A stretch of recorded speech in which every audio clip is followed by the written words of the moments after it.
My name is Maren Caldwell, and I'm 28 years old. Competence, for me, is a quiet instrument. It hums beneath the noise of life, the rent paid before it's due, the spreadsheets that reconcile to the cent, the grocery list that anticipates every meal. I believed love could hum in the same key, steady, respectful, unspectacular, until one day I realized some people thrive on dissonance. Caleb Weston sparkled, where I hummed. He could turn a mundane Tuesday into an event, a casual dinner into a story to recount for weeks. He told me my calm steadied him, and for a long while I told myself that meant balance. For 8 months it had.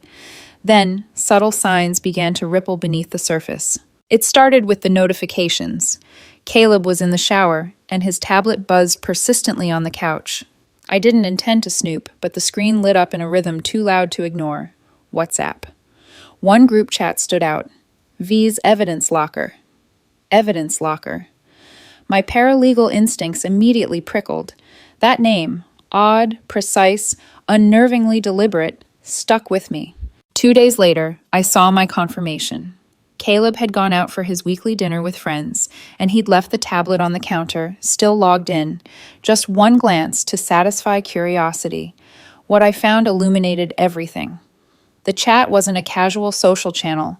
It was a meticulously curated archive of my private arguments with Caleb, recorded, edited, and shared with commentary from Veronica's friends. October 3rd, Maren gaslighting about the dishes again.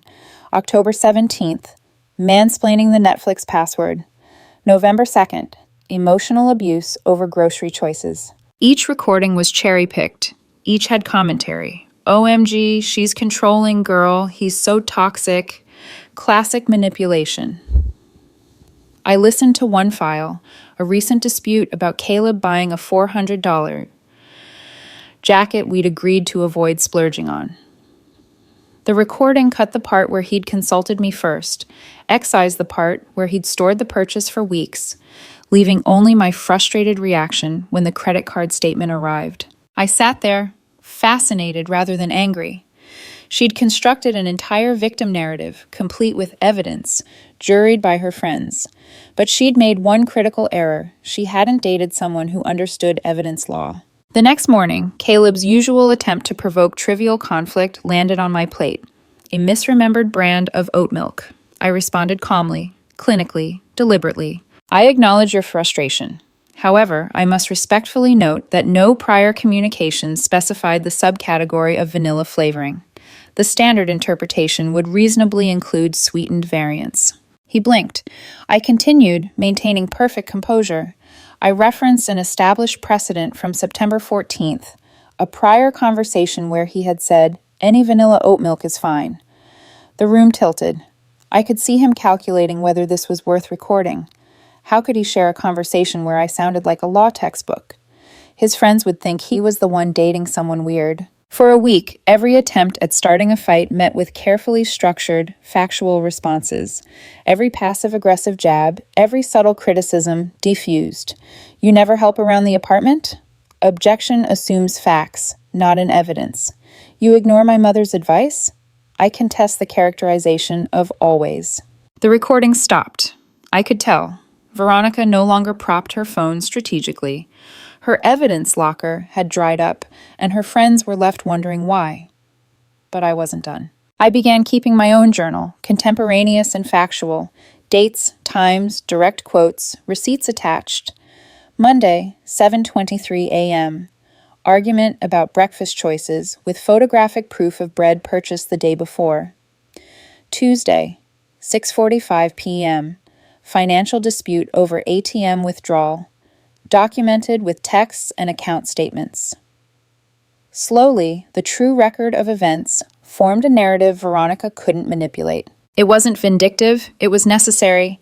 Every edited recording she'd shared, every selective omission, every manufactured grievance, now accounted for. I had my proof, and more importantly, I had control. The revelation left me unsettled but strangely exhilarated.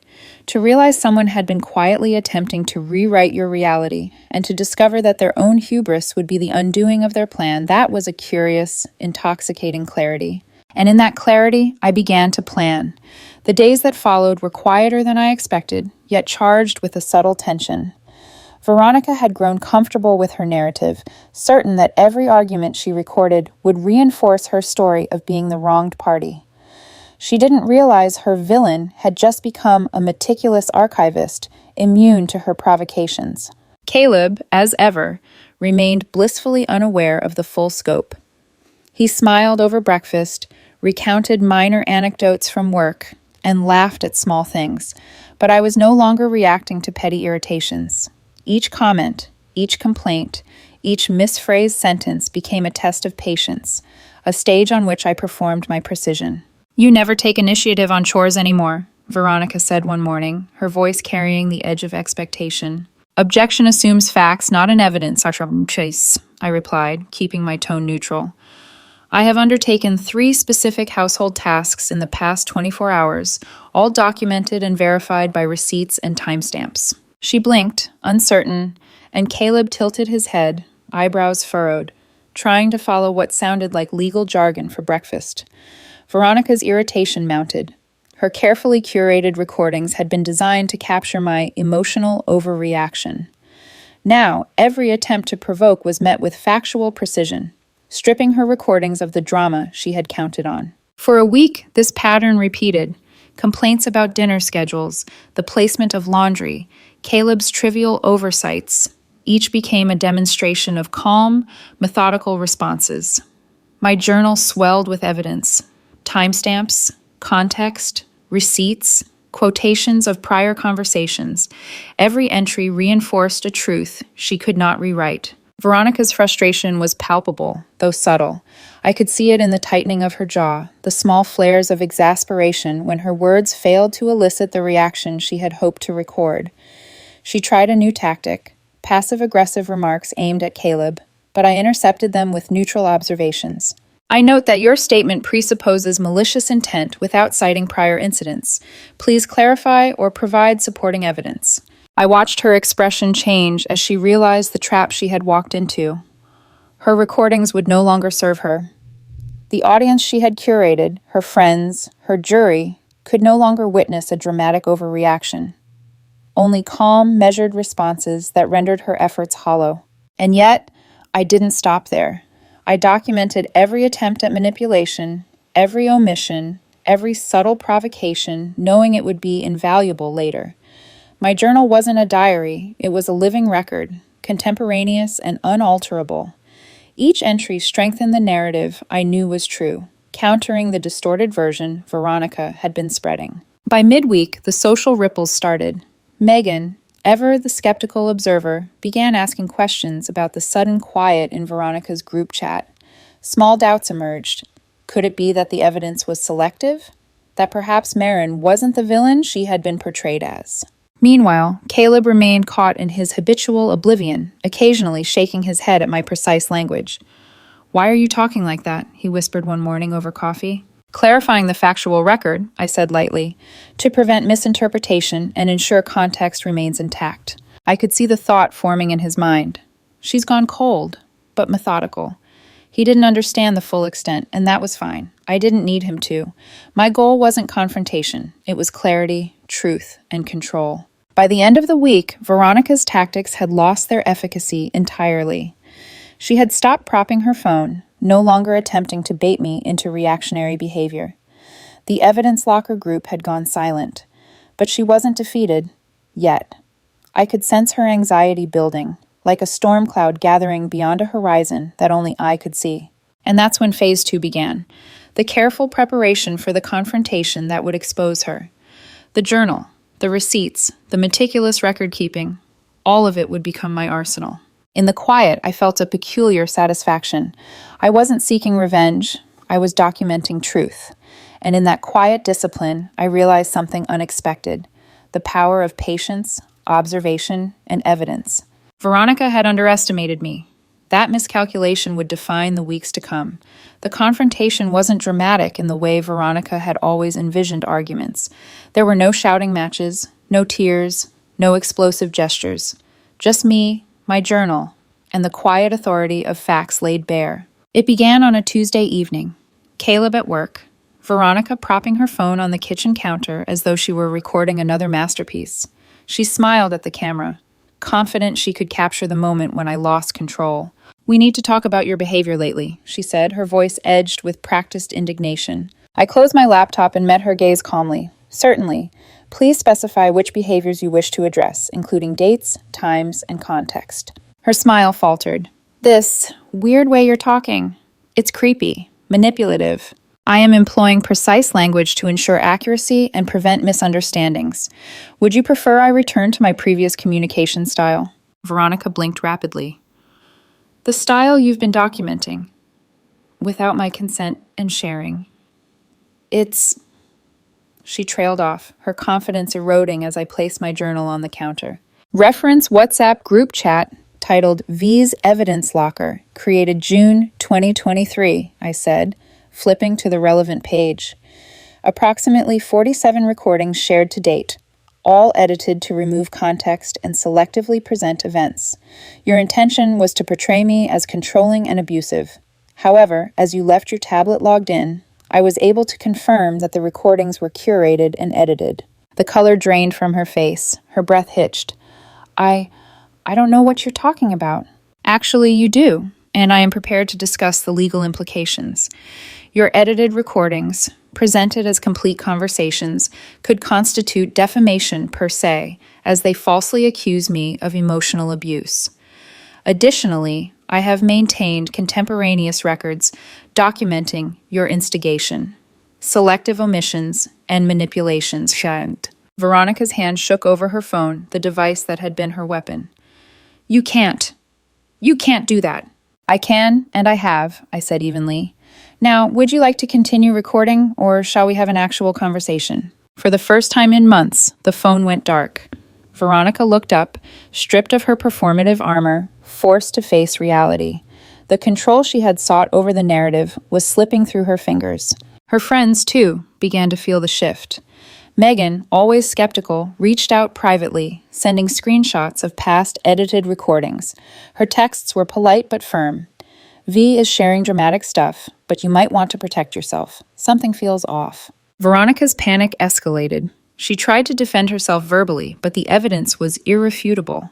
Each attempt to twist reality was met with calm clarity and documented facts. Her recordings, which had once cast me as the villain, now revealed her own manipulations when placed side by side with my journal entries. In one instance, she attempted to prove I was controlling by replaying an old recording where she canceled our anniversary dinner to go out with friends. She had edited it to show only my frustrated reaction. "You always do this. You never prioritize us." The unedited recording, which I had preserved in my journal notes and screenshots, began with her declaring, "I don't care if you made reservations. The girls want to celebrate Tiffany's promotion. You're so clingy, expecting me to choose you over my friends." My calm explanation followed for 10 minutes, highlighting why traditions mattered to me. Megan requested access to the raw recordings. Veronica, in a panic, accused Megan of betrayal and removed her from the chat. The social fracture was immediate. Doubts spread among friends. The carefully curated audience that had reinforced Veronica's narrative now began questioning her motives. And all the while, I remained composed, my journal open, receipts and timestamps at hand. Each carefully documented entry, every factual rebuttal, rendered her manipulations powerless. By the end of that evening, the first cracks had formed. Veronica's performance had been exposed, her audience fractured, and her carefully constructed narrative was unraveling. The stage was set for the fallout, a series of events that would test her pride, her entitlement, and ultimately her own judgment. The fallout began quietly, then escalated like a storm rolling in from the horizon. Veronica had left the apartment temporarily, claiming she needed space to think. She was staying with Brittany, but the move was tactical, part performance, part retreat. I stayed behind, documenting every detail, knowing that clarity and patience were my allies. A week passed. I sent a polite text. "Hi, Veronica. It's been 7 days. I need to know your intentions regarding our living situation, as rent is due soon and decisions need to be made." Her reply was steeped in entitlement. "I'll come back when I'm ready. Don't pressure me." I responded factually, calmly. Acknowledged. Rent is due in 5 days. Your half is $950. Veronica lashed out. You seriously expect me to pay rent when you forced me out? I replied without anger. Correction. You voluntarily left after I discovered the recordings and defamation. No force was involved. Your tenancy obligations remain. Her next move was dramatic. 10 days later, at 11 p.m., she appeared on the doorstep with Brittany and two unfamiliar men, demanding entry to collect her belongings. I kept the chain lock in place and spoke with calm authority. Good evening. I'm happy to arrange a time for you to collect your belongings. However, proper notice is required for entry. Shall we schedule for tomorrow at 2 p.m.? Veronica spat indignantly, but I remained factual. You may bring one person to assist. An itemized list will be prepared for signature. The evening ended without confrontation, but the next day brought a text. My dad will be coming for my things. Don't try your weird legal crap with him. Her father arrived, polite and efficient, and the items were collected with minimal drama. Yet even then, her parting words were revealing. You've been level-headed. I appreciate that, Marin. I've documented everything, if you want to see it. Meanwhile, I addressed the financial and legal aspects. Veronica attempted to demand reimbursement for shared furniture and electronics, claiming I was forcing her out. I responded with a formal notice, receipts attached, texts proving she left voluntarily, and citations of state law on abandoned property and tenancy responsibilities. I added one final note. Should you pursue legal action, I will submit documented instances of your behavior, including 47 edited recordings, admission of financial deception, and patterns of emotional manipulation. I suggest we handle this matter quietly and move forward separately. Radio silence followed for 24 hours. Then a message from Megan. She's melting down in the group. Says you're blackmailing her, but honestly, most of us are done with the drama. Veronica's social standing began to crumble. Friends questioned her narrative. Her evidence was now exposed, and her victim story was disintegrating in real time. My meticulous record-keeping had created an unassailable counter-narrative. Calm, factual, undeniable. Through it all, I maintained composure. I had no need for dramatics. My advantage lay in clarity, evidence, and patience. Veronica had built her strategy on manipulation, but her own actions had become the proof of her intent and entitlement. By the end of this phase, I had achieved something remarkable. The social and financial fallout had shifted entirely in my favor. Veronica's panic was visible, her friends' doubts spreading, and her attempts to control the narrative failing spectacularly. The stage was now set for the final resolution. All that remained was the legal and social reckoning, where the culmination of patience, documentation, and evidence would restore truth and deliver quiet but undeniable justice. The final act of this quiet drama arrived not with a bang, but with paperwork. Veronica had run out of leverage. Her edited recordings, her social manipulation, even her dramatic social media posts could no longer stand against the meticulous record I had maintained. First, there was the settlement. Veronica, through her parents' lawyer, proposed a compromise. She would drop claims to shared property, I would forego any potential defamation claims, and we would go our separate ways. Clean, formal, and irrevocable. The lawyer's note attached to the proposal made the truth clear. Your client has significant legal risk pursuing action given the circumstances. Acceptance of this mutual release is strongly recommended. I reviewed the documents with my firm's family law attorney. She laughed, not sarcastically, but in disbelief at the audacity. She recorded herself committing defamation repeatedly, then tried to profit from it. Take the deal before she realizes how exposed she is. I signed, returning the settlement. Done.